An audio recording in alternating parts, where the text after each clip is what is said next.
ছন্ন ছাড়া সংসারের বেহাল অবস্থা দেখে এবার কোয়েলের প্রতি একটু একটু করে দুর্বল হতে শুরু করে দিল অনির্বাণ। হ্যাঁ বন্ধুরা, ভিডিওতে লাইক দিয়ে দেখতে থাকুন। অনির্বাণের মাকে সেই ডেরার মধ্যে জিম্মি করে রাখার পর যখন কোয়েল বাড়ি ফিরে আসে, ঠিক সেই মুহূর্তে অনির্বাণ অফিস থেকে চলে আসার এসে বলতে থাকে যে রাই রাই তুমি কোথায়, তোমার জন্য দেখো কি নিয়ে এসেছে। অন্যদিকে কোয়েল বলতে থাকে তুমি নিশ্চয়ই রাইকেই খোঁজাখুঁজি করছো, তাই না? রাই তো নেই, ওর তো এখন সংসারে মনই বসে না, ও তো সেই দৌড়ে শুধুমাত্র ওর অফিসের দিকেই ছুটে যায়। কী যে মধু আছে ওর এই অফিসে, কি আর বলবো।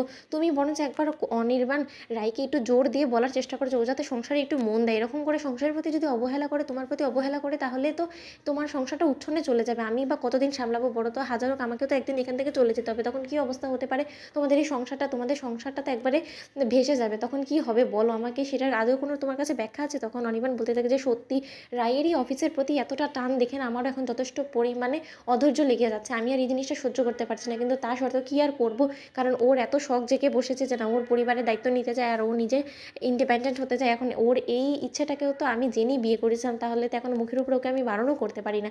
অন্যদিকে এই কথা বলা মাত্র যখন রায়কে কোনো মতে ফোনে না পায় অনির্বাণ, ঠিক সেই মুহূর্তেই অনির্বাণ বলতে থাকে যে কী সব যে হচ্ছে কিছুই বুঝতে পারছি না। অন্যদিকে মাকে নিয়ে এতটা টেনশন চলছে, এই সব কিছু জানা সত্ত্বেও রাই কী করে নিজেকে অফিসে আটকে রেখেছে সেটাই আমি বুঝে পাই না। তার থেকে বড় কথা, ওই মেয়েটা আমার ফোনটা অবধি ধরছে না, ও কোথায় গেল সারাটা দিন, আজকে ওর সাথে দেখা হলো না। অন্যদিকে কোয়েল বলতে থাকে যে সত্যিই তো রাই আজ সকাল থেকে যে বেরিয়েছে, এরপরে তো আর ওর বাড়ি ফেরাতে এখনও পর্যন্ত নামই নেই, তাহলে ও কোথায় গেল? হঠাৎ করে আবার ও গুম হয়ে গেল, এর পেছনে কি কোনো রকম কোনো রহস্য আছে? ও কি আবার আমাদের বিরুদ্ধে চক্রান্ত করছে? আমরা আবার কোনো মতে ফেসে যাবো না তো?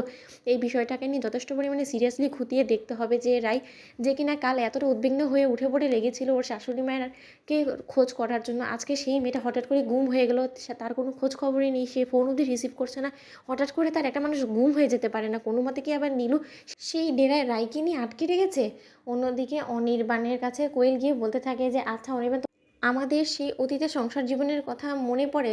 তুমি নিশ্চয়ই খেয়াল করে দেখেছো যে রাই এবং আমার মধ্যে কতটা আকাশ পাতাল তফাৎ। কারণ আমি যে পরিমাণে সংসারটাকে আগলে রাখার জন্য মনোযোগ দিয়ে সংসারটা করতাম, যতটা টাইম সংসারে ব্যয় করতাম, তার এক গুণও আমি দেখি না যে রাই সংসারে মনোযোগ দেয় বা এই সংসারের মধ্যে ওর সময়টা ব্যয় করে। ওর সর্বোচ্চ সব থেকে বেশি টেনশন এবং সব কনসেন্ট্রেট শুধুমাত্র ওর সেই চাকরির উপরেই ও দেয়। সেখান থেকে ও কত টাকাই বা উপার্জন করে, এমন তো নয় যে ওর সংসার টানার জন্য এই টাকাগুলোরই প্রয়োজন, এছাড়া এই সংসারটা ভেসে যাবে। তাহলেও কেন এরকম করে তুমি ওকে প্রশ্ন করতে পারো না?